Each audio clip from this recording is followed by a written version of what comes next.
Salut à toutes et à tous, c'est Alex. On se retrouve encore aujourd'hui pour sûrement une nouvelle vidéo. Il se passe quelque chose d'assez intéressant là sur le Nasdaq.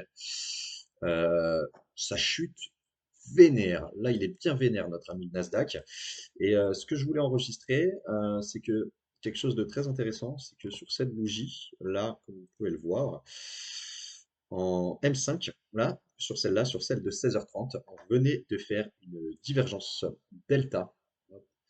Mais on est dans l'exemple typiquement où là, il faut se méfier. Alors, si je montre footprint de l'IS, alors, on oublie un peu cette bougie-là. Ici, pour la bougie d'avant, on fait 36 589 de volume. Ensuite, 65 385 de volume avec un delta moins négatif que la bougie précédente. Donc là, on pourrait se dire, OK, super, j'ai une divergence que je retrouve sur l'IS et également sur le Nasdaq, parce que sur le Nasdaq aussi, hein, elle était belle. Hein. On fait 27 000 de volume contre 19 000 de volume avec moins 859 contre moins 2236. Donc là, si on ne regarde pas la bougie, on peut se dire, OK, super, on va chercher une entrée. Même si sur le marché, sur le graphique, on n'avait pas eu d'entrée. Là, on a typiquement setup d'invalidation de la divergence parce que la bougie d'après refait un plus bas directement juste après la divergence. Donc, cette divergence, en fait, bah, elle vient de se faire annuler par la bougie qui est en train d'être formée à ce moment-là. Si on regarde vite fait le cumulatif delta, bon, il n'y a pas vraiment de grosse divergence sur le cumulatif delta. Il y a tout qui descend, c'est plutôt corrélé. Juste ici, on a eu même pas, que ça soit sur le cumulatif delta de l'IS ou du Nasdaq, ça chute, c'est bien vénère. Donc, va falloir voir maintenant, tout de suite, si on n'a pas une nouvelle divergence. Ça va être compliqué de faire une nouvelle divergence parce qu'il est 38, il va rester, il est 38 et 57, voilà, il est 39 quoi. Il va manquer 30 000 de volume pour refaire plus de volume que les 60. En gros, voilà, il va manquer de pêche. La bougie là actuelle va manquer de pêche, donc on va pas pouvoir avoir un setup d'entrée à la divergence pour se positionner, même si ça donne envie. Voilà, il faut se méfier. Donc voilà, je reprendrai sûrement après si j'ai pris position. Allez, à tous, à toutes. Ciao. Du coup, alors, suite à ce qui s'est passé là tout à l'heure, on a continué un petit peu de descendre gentiment. Là, on vient de faire un petit gap haussier en M3. Ok, donc j'ai placé à l'ordre à 203,50 sur le Nasdaq, donc 3 micros sur les comptes financés Apex et toujours 6 micros, du coup, toujours le double sur l'évaluation de trade. Pour le moment, je ne suis pas exécuté. On va voir on va voir si on est pris ou pas. Alors attends, c'est ça, je voulais montrer parce c'est sur celui-là, on n'a pas vraiment eu la petite divergence delta exactement sur un plus bas de la journée. Hop, si on y retourne, la divergence sur l'IS, si on regarde la divergence de l'IS, on fait la divergence pas exactement sur un peu. Bon, ça remonte tellement fort que j'ai du mal à afficher comment on appelle ça? Ah, le footprint, c'est pas très grave. Voilà, on fait sur la divergence sur l'IS, on n'en fait pas carrément. Ça se joue pas loin, mais on fait pas vraiment la divergence. Il manque un peu de pêche. Ici, on fait 27 000 et 4 999 de volume sur l'IS. Sur le Nasdaq, certes, pareil, on n'a pas de divergence. Hein, c'est complexe, mais ce qui va bien dans ce trade, c'est sur le cumulatif delta. On voit que après la grosse chute, le cumulatif delta, bon bah là, il a carrément limite rattrapé toute la baisse déjà sur le cumulatif delta de l'IS et également sur le cumulatif delta du Nasdaq. J'aime bien la structure hein, du des deux cumulatifs delta. Donc c'est pour ça que j'ai placé l'ordre là-dessus. Au contrario, il y a aussi Tom qui a placé le même ordre que moi, je pense, ainsi qu'Antoine. Donc on verra bien si on est exécuté ou pas. Voilà. Allez, à tout à l'heure pour la suite de la vidéo. Pour la troisième fois de la journée, j'espère que vous allez toujours bien. Enfin, non, en fait, j'en sais rien, sachant que vous allez voir la vidéo d'une traite. Enfin bref, tout ça pour dire que bah, on a fait TP. J'ai fait TP, c'est allé très très vite là pour le coup. Alors, petit récapitulatif, tout à l'heure. Le trading, comment ça marche? Alors, tout à l'heure, pour rappel, on attendait, donc ce que j'ai dû dire dans la vidéo tout à l'heure, c'est que j'attendais de prendre ce gap M3, ok, ici, après la grosse chute du Nasdaq, de l'IS, voilà, la petite dégringolade. Et on n'a pas eu d'entrée, c'est pas passé loin à un moment de nous prendre.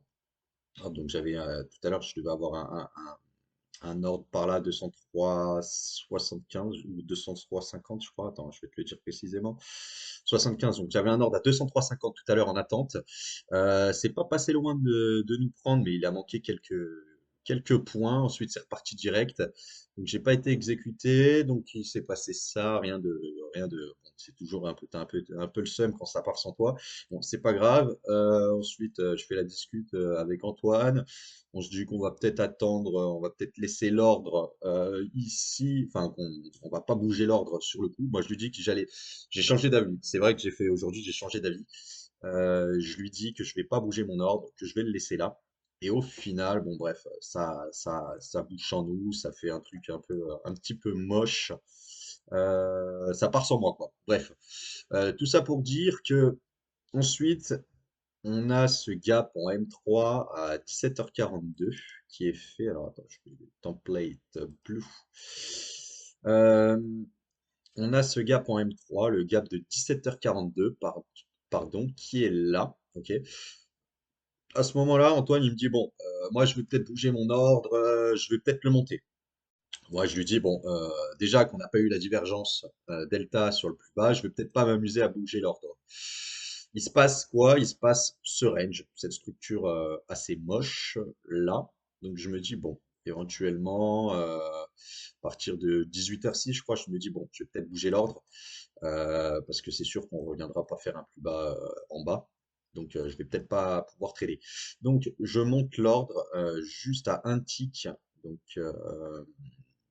attends, ben, 18 253 précisément. Donc je suis pas fil, ça part, je me dis bon ben aujourd'hui ça va être une journée sans trade, ça part sans moi sans m'exécuter. Et puis là d'un coup, hop, 18h42, grosse bougie, gros mouvement baissier, ça s'arrête pas loin de nous prendre. À 56, je me dis non, ça va être la deuxième entrée où je vais pas être exécuté, où le trade va partir sans moi.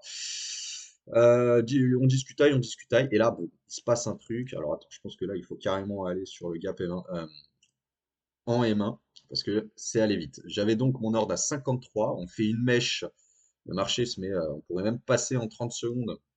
Attends, on va s'amuser à sortir le 30 secondes là. Le graphe ultime aujourd'hui, donc voilà, ça se joue vraiment sur 30 secondes, c'est une bougie en 30 secondes. Ça bouge très fort, ça nous exécute ici, donc je suis exécuté sur les comptes financés Apex. Et attends, et ensuite, bah, on a fait TP ultra rapide en l'espace de à peu près 3 minutes, ouais. En 3 minutes, exécution parfaite, limite pas de drawdown. Et ça va au TP en l'espace de 3 minutes. Donc sur les comptes Apex, j'ai pris mes bénéfices, donc les 18 279. Enfin, j'ai pris mes bénéfices à 18 279, ça m'a fait gagner, on va le voir tout de suite. Ça m'a fait gagner 152 euros sur les deux comptes validés. Et du côté de Trade D, exécuté aussi pareil sur donc l'évaluation Trade D. 6 micros, pareil. J'en ai sorti 4 OTP à 18 279,25.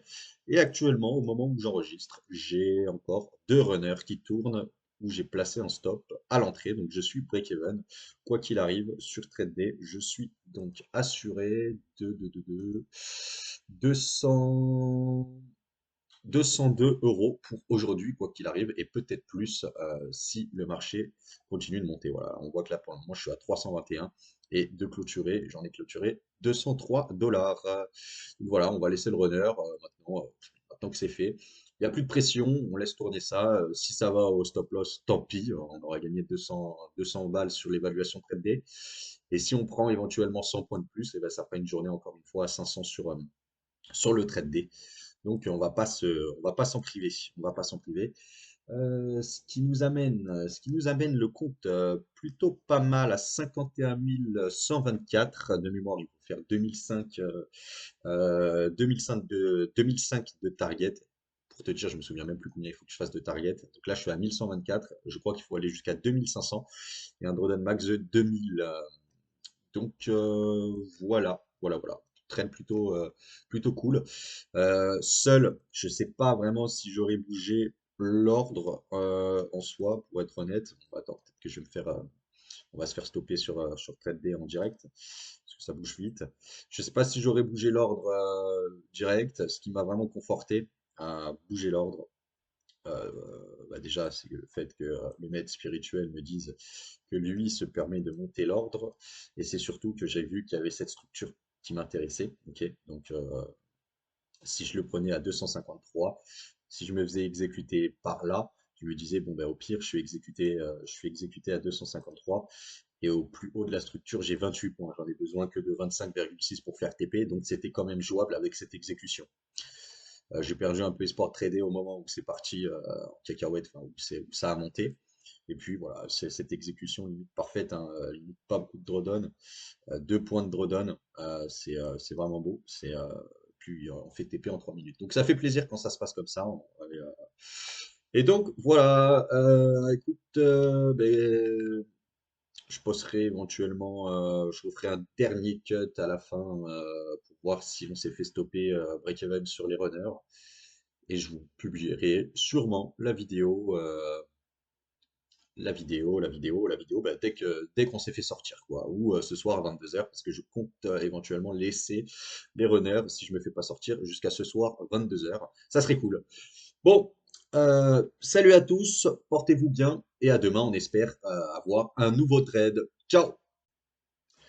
Bon, du coup, il est quelle heure? Il est quelle heure? Il est 20h04, donc on vient de se faire sortir les runners sur TradeD, donc bon, pas de regret, on s'est fait sortir les runners break-even. Je le sentais bien, c'était bien parti. Ensuite, on a fait un petit range. Je me suis dit, c'est cool, ça consolide au-dessus du stop, hein. On a peut-être de la chance, mais non, on n'a pas réussi à faire un plus haut. On a fait on pourrait dire un double top ici, puis ensuite, boum, on a dégringolé. C'est surtout cette bougie-là, cassure de cette consolidation en M1. Et ensuite, bon, bah, direct, on est allé au stop loss. C'est pas grave, pas de runner à 100 points aujourd'hui. On finit quand même, bah, on finit très largement en positif. On a juste pas eu de runner, c'est pas grave. On finit la journée avec 204 et 76 cents de profit sur l'évaluation trade D.